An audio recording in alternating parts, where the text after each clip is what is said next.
Hi there, it's me, Jordan Van Haslo. Welcome to Jordan Van Haslo and Friends live on Hot 702.5 FM Las Vegas. Let's get on with the show.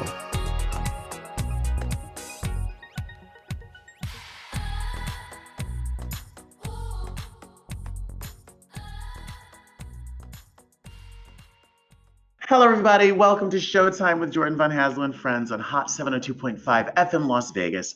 I am so very thrilled to have a very special guest today, Georgiana Rodrigues, known to those near and dear to her as Noopy, who is here to shine a spotlight on her mother, the legendary Rose Marie, as Rose Marie's estate launches a remarkable centennial celebration. From vaudeville's Baby Rose Marie to the iconic Sally Rogers on the Dick Van Dyke Show and the Hollywood Squares, Rose Marie's 90-year career has left an indelible mark on the world of entertainment. Noopy, I am so glad to have you here. Welcome, welcome, welcome, welcome, welcome. Thank you. Very happy to be here. So this is so exciting. I'm a big fan of old Hollywood.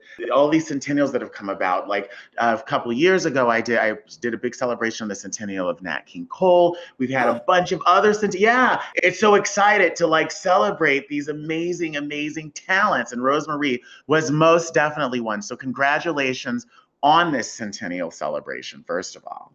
Well, thank you. She had 90 years in the business, and we were trying to come up with something that would honor those 90 years. She had a documentary done on her life about 5 years ago, and it basically went through her 90-year career, starting as a child star, vaudeville, radio, nightclubs, television, movies, back to nightclubs. It just never stopped. Well, what I find most fascinating about it is that her career literally mimicked the evolution of the entertainment world of the 20th century, right? Vaudeville to radio to TV to films. That is, I think that is so exciting. So talk to me just in terms of how this, I want to talk a lot about her life, and I also want to learn more about what it was like growing up as part of this world, right? As the child of a star. Yes, it was quite something.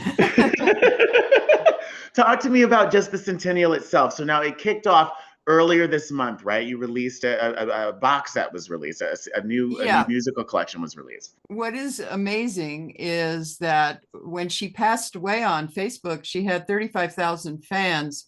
She now has 65,000 fans. Oh, that's amazing. And so because her shows have continuously been shown, she's forever on basic television. And so people have developed, and she has a marvelous fan base, which is why we mainly decided to do this. When she sang on the Dick Van Dyke Show, everybody would go crazy and oh, we love her singing. Can we get more of her singing? Is there any way? And when we were doing the documentary and we were researching, she saved everything. I mean, it was 65 scrapbooks. It was 25 16 millimeter film cans. It was audio recordings, cassettes, reel to reel, everything. So it took us 3 years to basically go through all of that. It was an unbelievable task. So we had kind of put the recording things aside. We had transferred some of it when we were doing the film, but we basically decided that since this was her 100th birthday, we had to do something really special. Mm-hmm. So we got out all of the recordings that she had made, starting as Baby Rose Marie. We have, I think there's 2 tracks on there with her singing as a 3-year-old and a 5-year-old. And she sounds like a 45-year-old. And it's an amazing collection. There's 29 tracks on there, most of which I had never heard. There were 3 tracks on there that she wrote. She was raised in an Italian neighborhood, so it was very popular back in those days to have these kind of funny Italian songs, you know, like Romeo the Iceman and stuff like that. Totally. And so we basically decided to put those on. And then, of course, went through her nightclub career in the 50s and then 60s. And then she came to the conclusion that she had to do TV because that was the next step. So then she started to do TV. Her first thing was a Western, Gunsmoke. She did the Bob Cummings show for a while. And so she kind of got her feet wet in television. And then she got called for Dick Van Dyke, because Sheldon Leonard, who was one of the producers and owners of the show, had seen her in Vegas, said, we have to have her. We have to get her. So actually, Dick was the first one cast and she was the second one cast. And then when they explained the show to her, they said, well, it's about comedy writers and this and that, and they write for this guy and all that. She said, well, who have you got for the second writer? And they said, well, we haven't cast him yet. She says, get Maury Amsterdam. So Maury Amsterdam was the third one cast. Mary Tyler Moore was actually the last one cast. Well, because she was like new at the time, right? Like she hadn't like she was totally new. She had never done a sitcom ever. She was a dancer. Danny Thomas actually saw her. She had tried out to do his show, and he said, nobody's going to believe her to be my daughter with a nose like hers and a nose like mine. Anyway, when they were casting Danny Thomas, who also was one of the owners of the show, said, why don't we get that girl with three names? So that's how Mary got cast. So that's how that got started. And then she so was the role, I'm so curious, because one of the things I think that makes Dick Van Dyke Show so interesting is how it so wonderfully balances like his personal life and his work life. And in casting your mother as the character of Sally, it almost gives him two leading ladies, right? And to a certain extent, when you think of how shows are traditionally set up. Was her role specifically, were they specifically looking for like a gal writer, or? Yeah, they were looking for a very strong woman, one that could compete with the other two writers. And she was actually the first. Later on, Marlo Thomas did a show, and of course, Mary's show came on after that with the single girl out there working. But I cannot tell you how many people over the years have come up and said, if it wasn't for your mother, I would have never become a writer. Aww. And I mean, famous people that are out there that are writing, one of which Jane Lynch was one of them. That she came up. Roseanne Barr, believe it or not, met my mother and was so taken aback she couldn't talk. I was there. I saw it. I actually saw it. Marta Kaufman, who wrote a little show called Friends. Friends, yeah.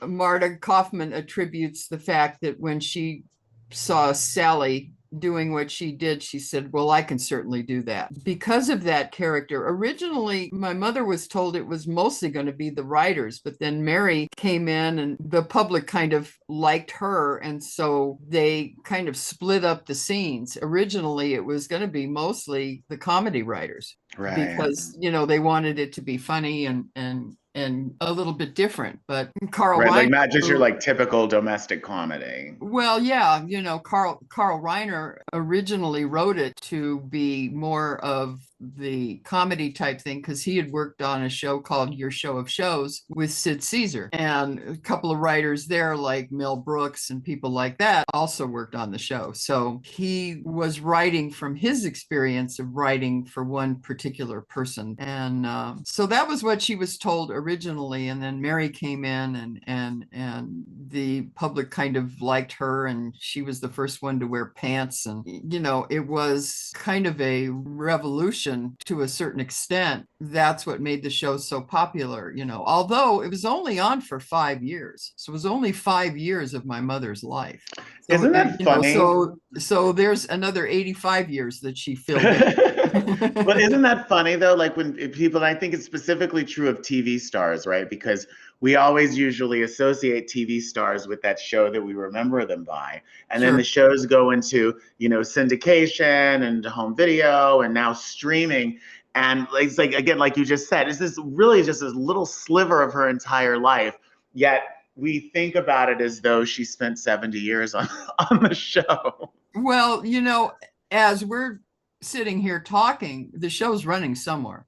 Mm-hmm. And one of the things that I insisted that get put in the documentary was that the residual scale in the 60s was a heck of a lot different than it is now. Of course, there's no streaming, there was no VHS, there was no nothing then. And so I wanted people to know that after 1968, my mother didn't make $1 from that show. Yeah. Neither did Maury, and neither did Mary for that reason. Every time we ran the film with an audience, that statement would come out. The audience would gasp because they all thought, well, these guys are rolling in it. Right. Because it's been on forever. It's So, like, no, why do you think I'm like schlepping Friends. from club to club? Right? Like... Well, yeah, it's not like Friends that those guys will never have to work again. During the last year of Dick Van Dyke, my father passed away, and my parents had a wonderful marriage, which is also outlined in this film. She actually was going to quit the last year because they had a very good marriage, and she got... And a long marriage, right? They were married for like 20 years, maybe? Like 18. Okay. Like 18 years, and he developed a rare blood disease that to this day they still don't know what it was.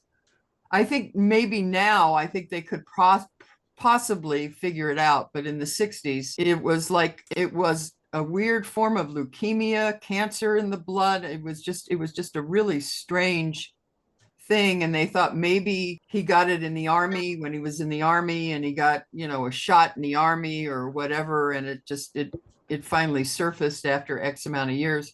They never did figure it out. They were sending vials of his blood all over the world, saying, "What the heck is this?" Oh wow! And so she really wanted to quit, but then, as I said, she was basically a single mother, and so she had to support me. She had to support the house. So she had to go back to work. Yeah. So what was that like? I want to take a step back. So like, so you're born, and you're born to this woman who has been very famous for many years when you were born. Well, so what is that like? So I'm assuming you grew up in Los Angeles. Where in LA did you grow up? Grew up in the Valley. I was a Valley girl. So like I was such a Valley girl. No. Grew up in Van Nuys, in the Valley. Went to Van Nuys High School, and went to junior high. At that time, they called it junior high. Now I think they call it a middle school, right? Yeah. Whatever. And everything's got to change. But and the thing about my family is that being that she was raised in a strict family, my father was strict. I was raised in a strict family, but it was a family. A lot of people used to say to me, "Oh, your mother's on TV. Does she, is she as funny at home as she is on TV?" And I just look at them and I go, "Yeah, right. I laugh all day long." No. No, she's my mother at home. She is my mother at home. She's hilarious when she's punishing me, right? Like that kind of a thing. Yeah. And it's like, we were a family. She would cook, we'd sit down, we'd have dinner. We were a family. And both of my parents worked. My father was a marvelous musician, very famous in this town. He was first trumpet player on staff at NBC. Okay. And so I grew up in a musical situation. Thank God I have a good ear. If somebody sings flat, it's like somebody's sticking a knife in me. And even, my mother used to say, "Thank God she has a good ear." But were your friends, when you were growing up, were your friends' parents in the business as well, or were you in a bit of an anomaly in that aspect? No, it's very funny, because the thing about being a child of a quote unquote celebrity is that you go through a period as a kid where you don't know if your friends are there because they want to be friends with you, or they want to meet your parents. Right. And I was very close with Dick Van Dyke's daughter. And she and I used to show horses together. And because she had the last name of Van Dyke, it was tougher on her than it was on me. Yeah. Because when I was in school, I was basically, Georgiana Guy. And so nobody knew who I was. I Right. had one kid one day in high school, just like practically pushed me around and turned me around, and he said, "Who's your mother?" And I looked at him and I said, "Mrs. Guy, who is yours?" And he said, and he turned to his friend, he goes, "See, you're full of it, you didn't know." And so I kind of went through high school until the last year when I decided to do theater arts, and then it kind of came out. But um, it for the most part, I went through school. Now, Dick's daughter, who was younger, and I would pick her up, and we would go to these horse shows and stuff. And she was excited one day. I think she was 11 or 12 years old at this point. And she said she was excited because one of the girls at school wanted to do a sleepover. And so she was excited about it. The next time I saw her, I said, "By the way," I said, how did it go? How did the sleepover go?" And she kind of made a face, and I said, "What happened?" She said, "Oh, she just wanted to hang around my dad." And so people don't, so it kind of puts a stigma, and it kind of puts you on guard because people look at you differently than if you were just Sally Jones on the street. Right. Were there And times where you're like, oh God, I wish my mother was just a teacher? well, because she was the way she was at home, I could handle it. But and then it got to the point where, I would be around celebrities and it didn't faze me. I didn't care who they were, Hmm. and it was like my parents had a lot of parties. A big thing at that time was having parties, a dinner party especially. And of course, my mother loved to cook, so she'd cook all day. And if my grandmother was out here, oh my God, enough food.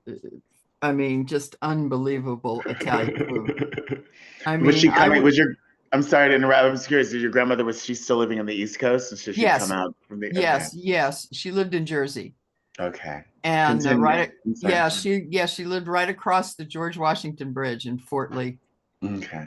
And but she would come out and uh she would come out and walk off the plane with bags of food because California didn't have the right food.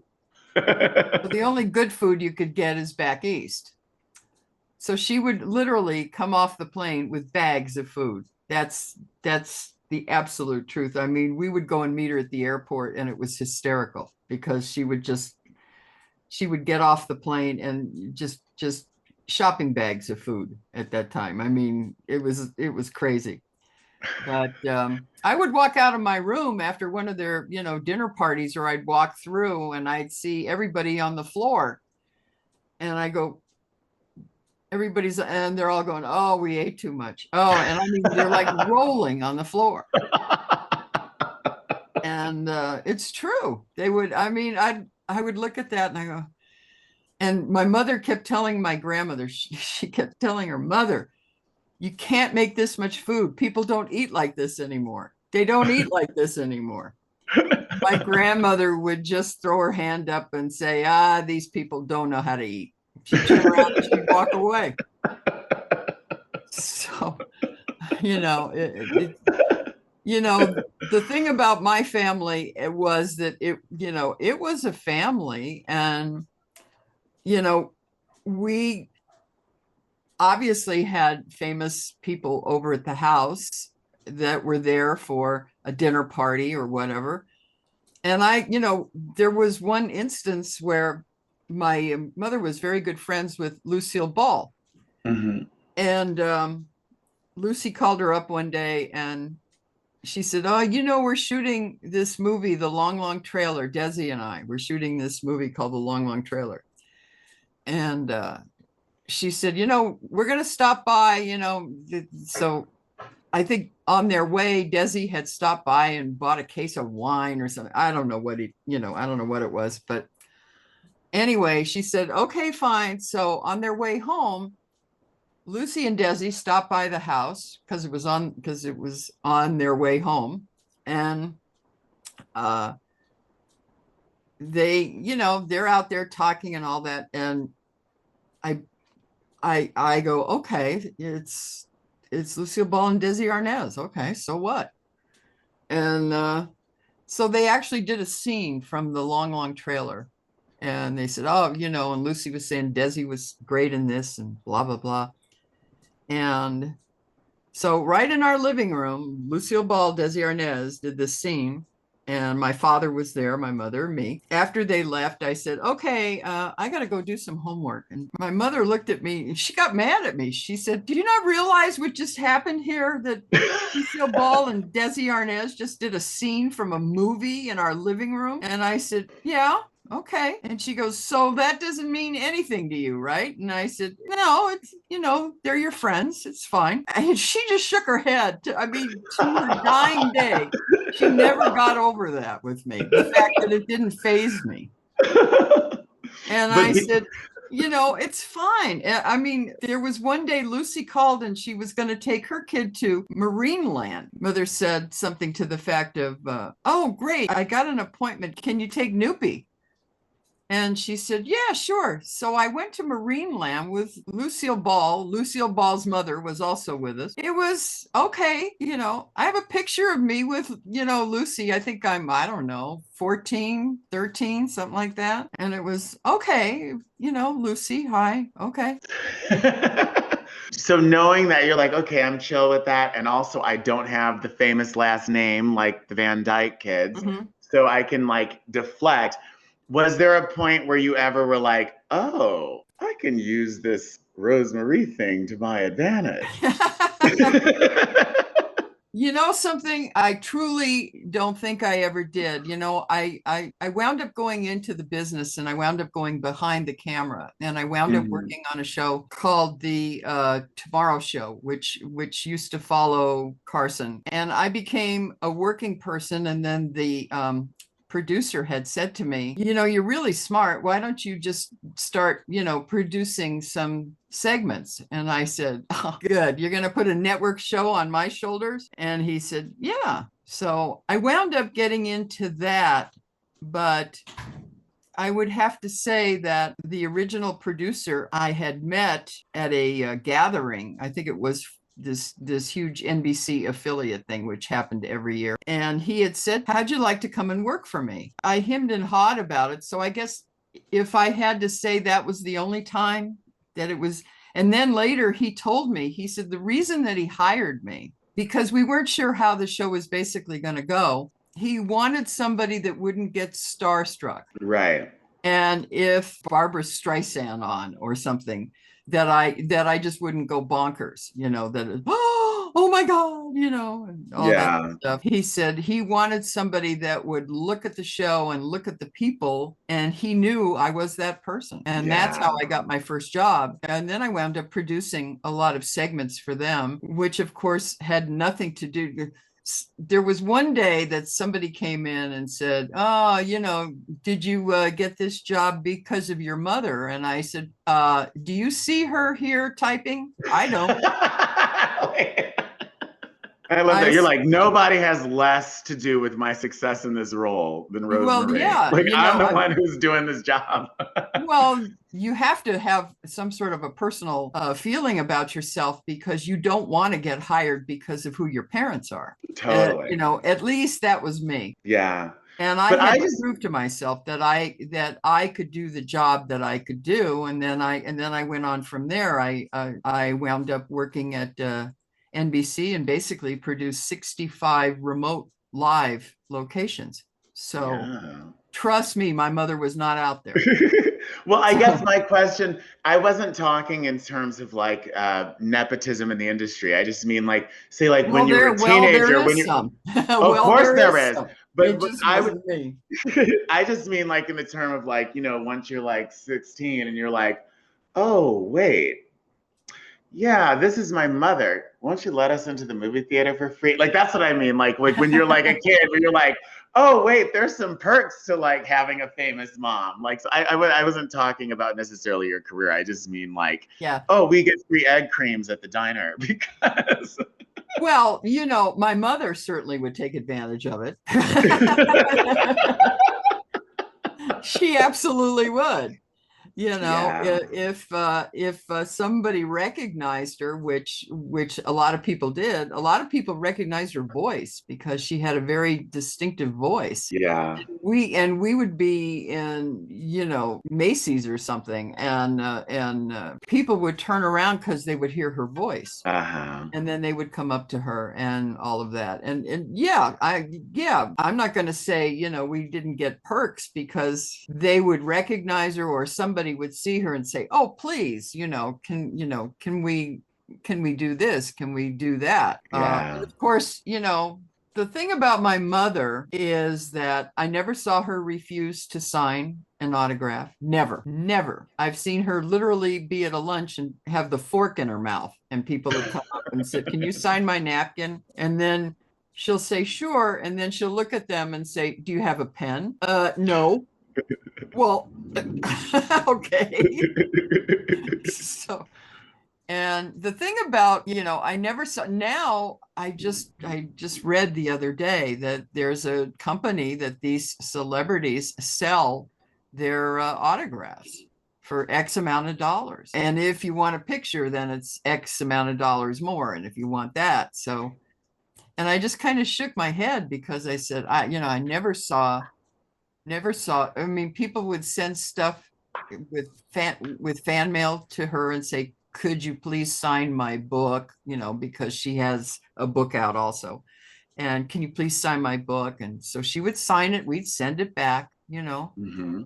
Um, but Yeah. now it's become a business. Now it's become a thing where and Another line of monetization. well, you know, exact. And she was always that way. The one thing that I noticed that used to bug me Mm-hmm. was that people would come up to her and ask for an autograph or something, and they always touched her. They always put their hand on her shoulder. They put their hand on her arm. They put their hand. And there was one day that I said, "Why do they all have to touch you?" I said, "What the heck is that?" And she said, "You know what it is?" She said, "I'm on television and people see me sometimes in their nightgown. They see me at, you know, 1, 2 in the morning, Mm-hmm. whatever." But she said, "They won't do it to a movie star because they have to pay to see that person. They have to go into a theater and they have to sit down and they have to pay." And she said, "But television's different because people have a different feeling towards somebody that they feel is a part of their life."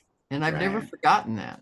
But Because it's true, right? The television stars, they're in your home. Like I've been in your home for the last yeah, 26 and weeks, so you know that's me. right. And they have a special relationship with that, which is Yeah. kind of amazing when you think about it. But you know, she said, does it bother you?" I said, "Yeah, because they all feel that they have to touch you, like, yeah, you are real, you know." You you know, you aren't on a screen, but like I said, I never saw her refuse. I've seen other stars do it. I've seen stars say, you know, "I can't do it, I'm busy," or, you know, "If you want to pay me for it, then it's one thing," and all Yeah. that kind of stuff. And I just shake my head because she never, ever, ever did that. Never.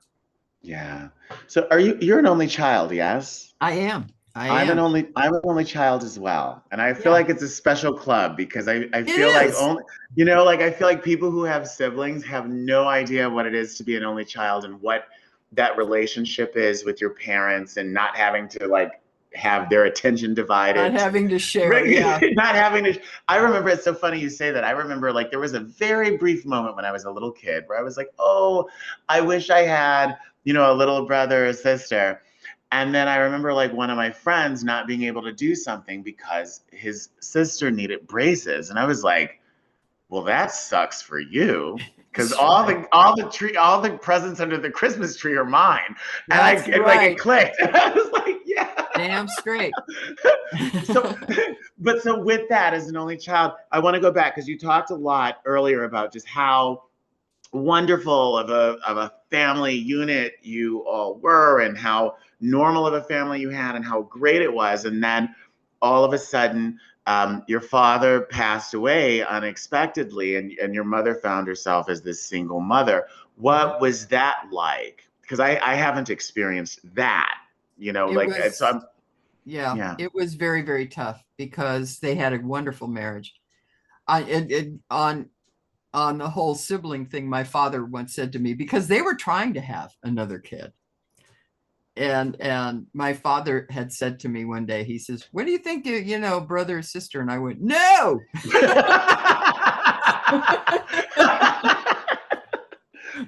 And he goes, you don't want one? I said, no. I was pretty savvy then, you know.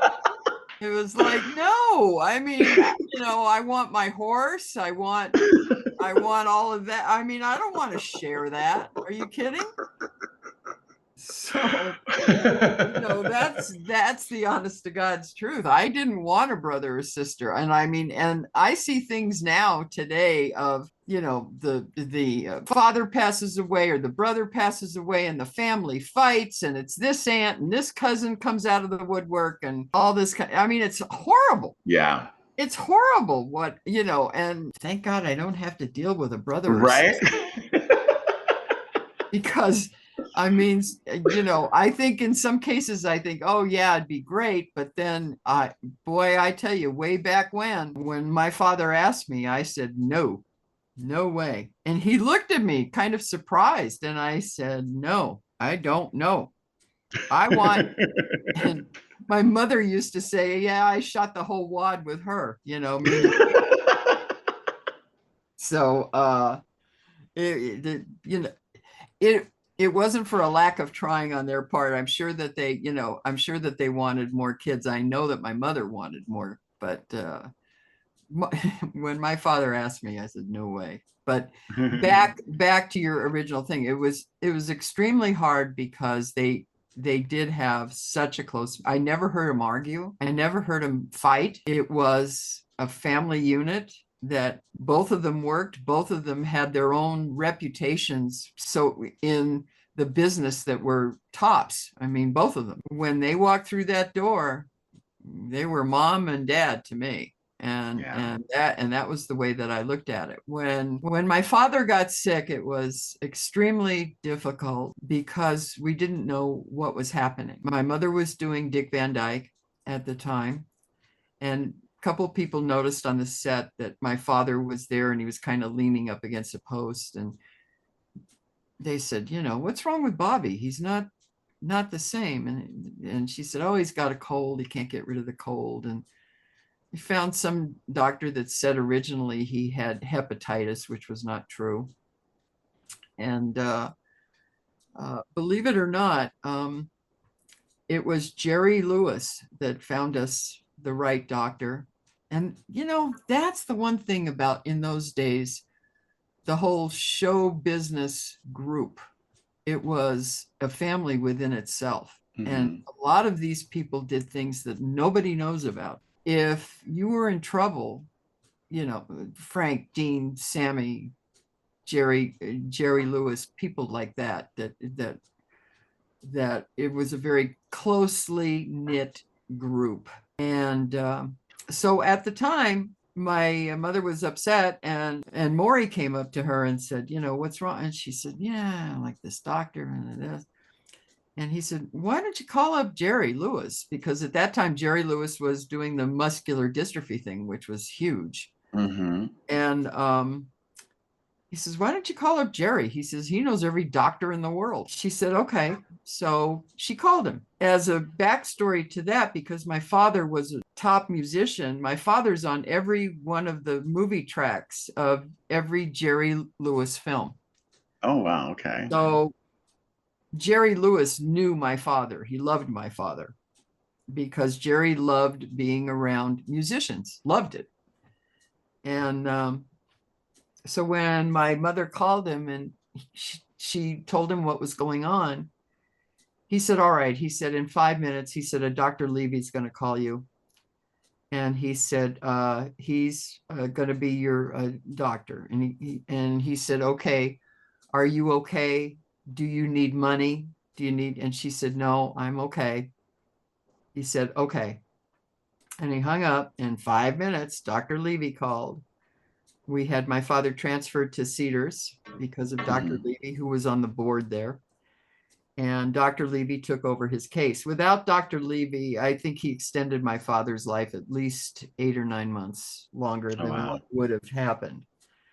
But unbeknownst to anybody, Jerry Lewis called Dr. Levy every day, wanting to know what was happening. He said, you do everything to help them. I don't care what it takes. And then also, unbeknownst to a lot of people, Jerry would visit my father late at night, would drive over to Cedars. And my father would say, Jerry was here. And Jerry would sit there and make him laugh and stuff like that. A lot of people don't, Jerry Lewis had a certain reputation. He's a pain in the ass to work with or whatever. But a lot of people don't know about Jerry Lewis. And my mother always referred to him as one of her angels. So when my father passed away, she went into a very bad depression. She wanted to quit Dick Van Dyke, and they only had 1 year left. And John Rich, who was the director of the show, came over to the house and sat with her all night long. I mean, I went to bed, he was there. When I got up in the morning, he was there, and they were still at the table. And he talked her into doing the last year because she said, how can I go out and be funny? Yeah. He just talked to her and said, you can. And it took a lot to get her out of the depression. She was in a major depression. She wouldn't even go into the bedroom. And that was when she started to wear the black bow, by the way. Oh, okay. It was kind of like her symbol of like a mourning. That was her mourning symbol. Yeah. If you look at the early Dick Van Dyke shows, sometimes she had a white bow, stuff like that. But after that, it was strictly black. And so what was it like for you? Because so she's in this depression, and what's it like for you? Especially, and I think about this as an only child, because like, okay, your mother's like going through her thing in the dining room, and you're just like in your own bedroom with no one to commiserate with.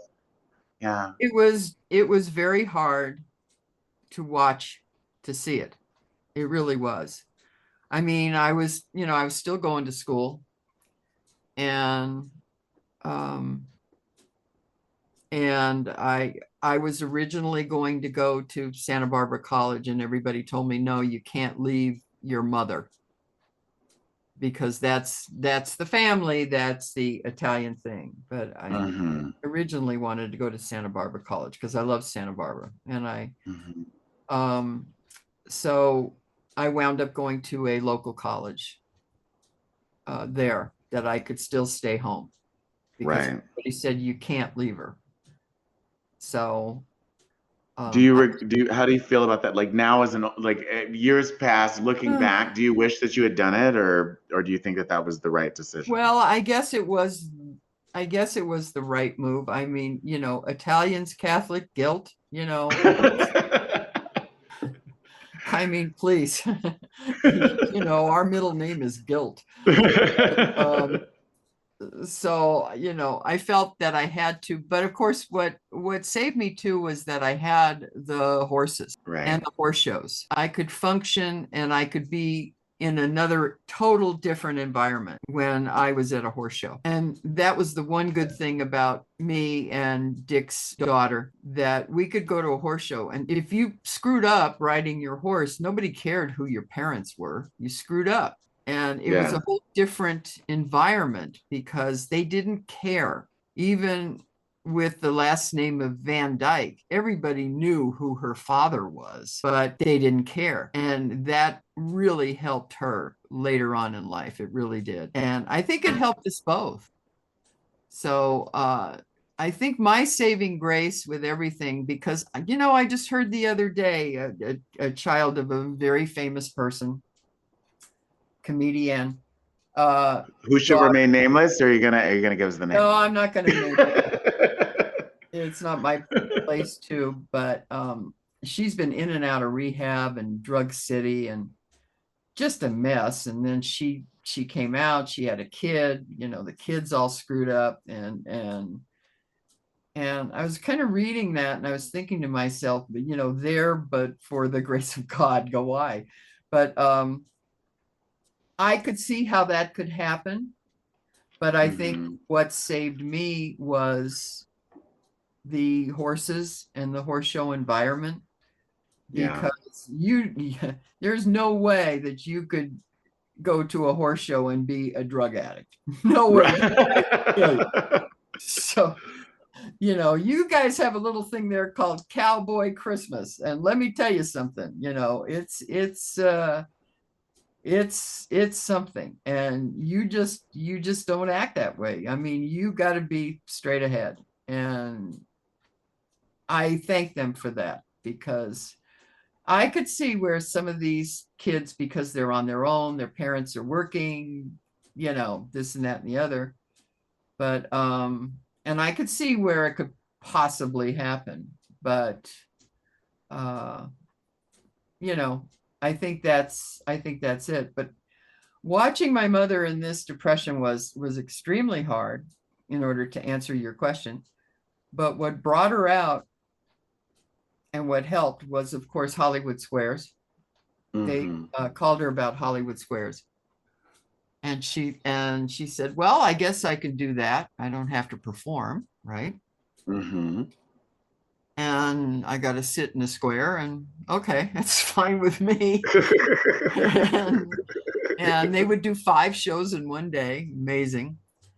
And then, you know, but right before Hollywood Squares, she got a call from Dean Martin, and the show was on NBC at the time, and called her up. And of course, everybody knew she, you know, this group of people, everybody knew that she was really down.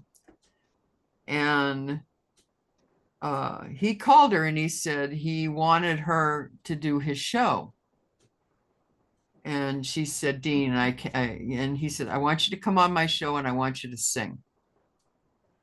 Because they all knew her as a singer because of all the times that she played Vegas. You know, she played Vegas 100 times at least. And she said, I don't think I can do it. And he goes, no. He goes, I want you to come on. You pick the song. We'll have it arranged. And he said, and I'll sit there right there with you when you sing it. And she said, it's nice, and I really don't. And he said, no, you've got to do this. I'm in a bind. And then he went, you know, I'm in a bind. I had a guest cancel, you know, whatever the heck he said. And so he said, but you pick out the song. Well, she picked out the song, Little Girl Blue. Very straight ahead song. And so she sang it. She went on Dean's show. He sat there with her, exactly what he said he would do. He sat there with her and she sang it. And he held her hand during the whole thing. And that cut is on the CD. You can hear her sing Little Girl Blue from that show. And I hadn't heard it in a while. And when when my assistant called up and said, okay, I've sent you all 29 tracks. I want you to hear it. And I got to Little Girl Blue, and boy, that was tough because it just brought everything back. But it also got her out. Johnny Carson did the same thing. Johnny Carson called her. I had a guest back out. Can you help me?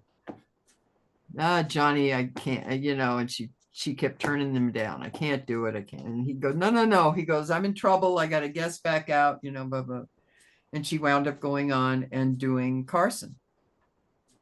So these are the people that are out there that cared about one another, because, I don't want to say it, the old term, it isn't a gang, it's a club.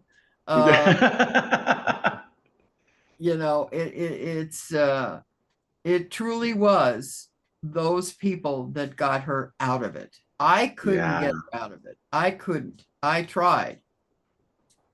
And the only thing that I did was we got a call from Dinah Shore, and they were going to do a show on NBC based on teenagers, and Dinah's daughter was going to do it, and they wanted my mother and me to do the show. Well, like I said, I'm not one for in front of the camera, trust me. And so when she got the call, she said, all right, I'll ask her.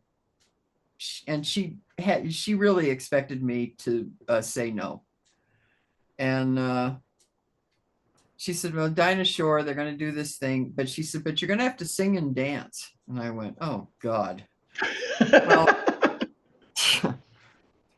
she says, and you'd have to take a couple of days off from school.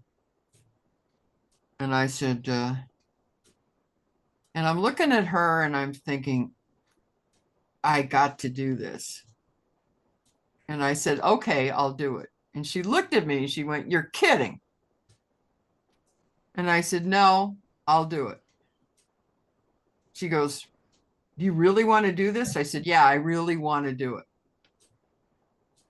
So, because I knew it would get her out. I knew it would get her back into whatever. Yeah. So I went ahead and did the show, and it was a fun show. But of course, after that, after the show aired, everybody in my high school knew who I was, which I didn't know. You're so different than me. I'd have walked into school the next day with sunglasses. No autographs, please. Yeah, no. Well, the thing was that I kind of did it too, kind of in that reference, because my drama teacher didn't know who I was. And so he would criticize me so hard on scenes and stuff that I would do. And I'm thinking to myself, I can't be that bad.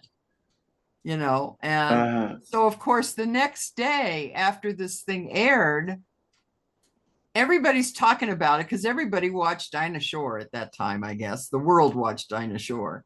And so I came in and I sat down, and everybody in the class is going, oh, it was really neat, cool, and they're all going like this. And so he gets to the front of the class and he goes, well, it seems we have a celebrity in our midst. And I thought, oh, God, here we go.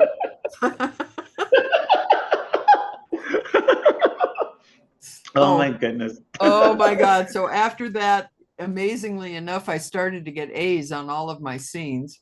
Boom. It's fine. I helped my grade average. So in the end. So in the end, it actually did pay off. Paid to be a celebrity's daughter. Yes, it actually. But it was my final year in, I was a senior in high school at that point.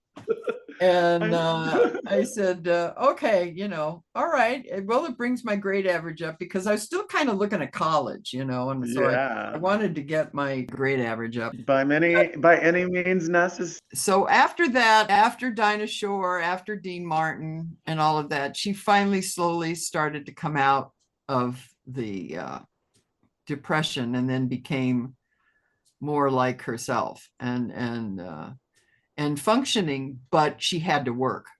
That was it. I mean, if she if she wasn't working for a week, she was going nuts. So And she truly came back. Like she was like, all right, I'm here and I want to be present. Hollywood Squares helped a lot Yeah. because those people became extremely supportive. And then there were, celebrities on there, and she became friends with Ethel Merman and said, oh, Ethel, you got to do, all of these famous people wanted to do Hollywood Squares. It was like amazing.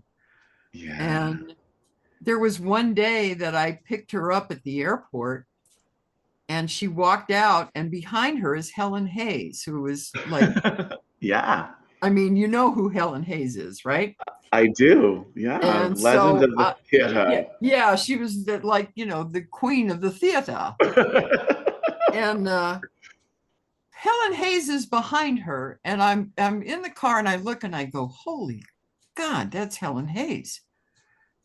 And she walks up to the car. My mother walks up to the car. This was when you could pick up somebody and it wasn't like, a hassle at LAX. Yeah, you just like drove up to the airplane and said, get in. You could actually drive up and have a conversation. So she said, oh, she goes, I want you to meet Helen Hayes. And I go, yeah, okay. I know who she is.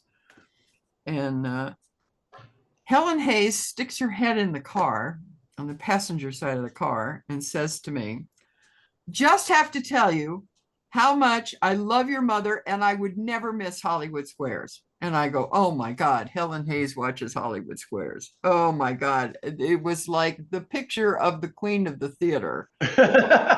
Watching Hollywood Squares just went out the window with me. Oh my God. And I looked at that and I said, you're kidding.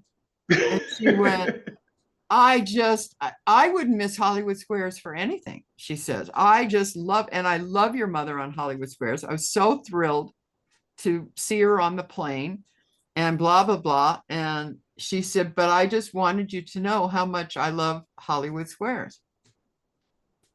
I said, okay, so we're driving home, and I guess the look on my face must have been priceless.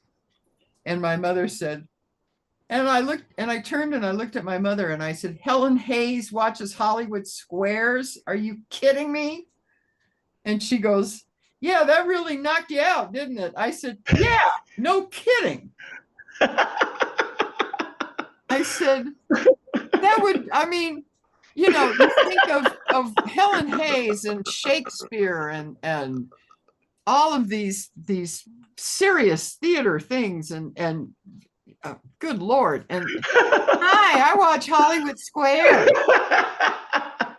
And I go, well, Helen Hayes is I just couldn't talk. I just shook my head. And my mother through the years after that would say, you still haven't gotten over Helen Hayes watching Hollywood Squares. I said, no, I haven't. And you never will. And right? I never will go to my grave. Oh my goodness, Noopy. I could sit here and talk to you for the rest of the afternoon, but unfortunately, I guess it actually is a fortunate thing. We have sponsors. So no, that's actually a good thing. That's what I say. So actually, not unfortunately. Fortunately, we have sponsors.